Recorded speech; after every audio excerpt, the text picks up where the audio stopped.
The death of BlackBerry. How the world's most addictive phone lost everything. There was a time when owning a BlackBerry meant you had made it. CEOs had them, presidents had them, celebrities couldn't put them down. People even gave the phone a nickname, the Crackberry. At its peak, BlackBerry was worth tens of billions of dollars and had become one of the most powerful names in mobile technology. Then Apple released one phone, and BlackBerry's world began to collapse. But here's the shocking part. BlackBerry didn't lose because it couldn't innovate. It lost because it was too successful to believe it needed to change. BlackBerry, the company that refused to change. The rise of the Crackberry. Before smartphones became entertainment centers, phones were mainly phones. Then BlackBerry changed the game. It gave people something that felt revolutionary. Instant mobile email. And that physical keyboard, every button had a purpose. Every message felt fast. Every notification demanded your attention. Business executives loved it. Governments trusted it. Professionals depended on it. BlackBerry wasn't simply selling a phone. It was selling productivity, and the world became addicted.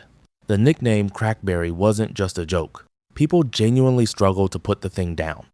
BlackBerry had something many companies spend decades trying to build, an ecosystem of loyal customers who believed they couldn't live without the product. And that's where the story gets interesting. The moment everything changed. January 2007, Steve Jobs walks onto a stage and introduces the iPhone. A phone, an iPod, and an internet communicator, all in one device. Suddenly, the keyboard wasn't the center of the phone anymore. The entire screen could become the keyboard. It could become a browser, a game, a camera, a map, a video player. The phone could change depending on what you wanted it to do. And BlackBerry didn't immediately panic. Why?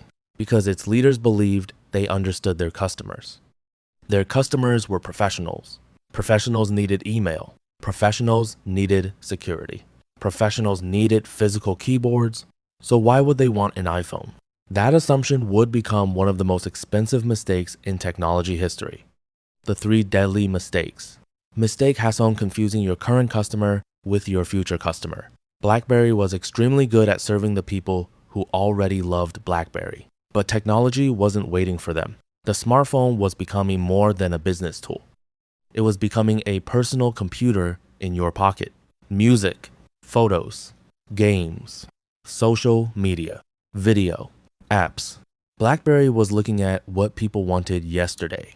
While Apple was betting on what they would want tomorrow, mistake, #2 hardware was no longer enough. BlackBerry had built its empire around hardware and communication. But the industry was changing.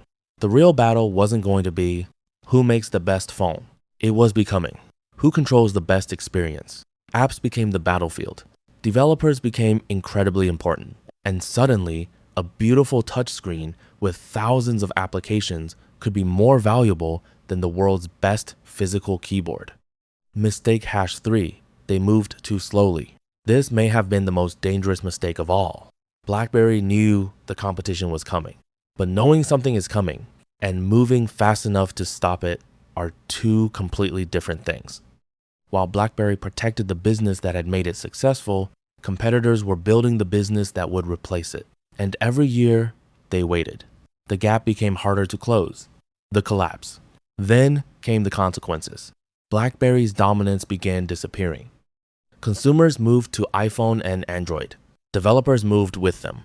The smartphone market changed. And the company that had once defined mobile communication was suddenly trying to catch up with an industry it had helped create. New phones came. New operating systems came. New strategies came. But the momentum was gone. The king wasn't simply defeated. The kingdom had changed. The real lesson. And that's why BlackBerry's story is bigger than BlackBerry. It teaches one of the most dangerous lessons in business. Your greatest strength can eventually become your greatest weakness. BlackBerry's keyboard was its strength.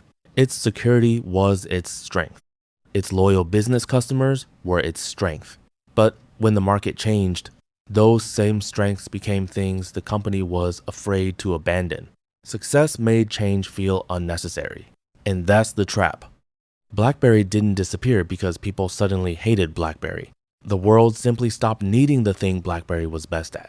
And that's a warning every entrepreneur should remember.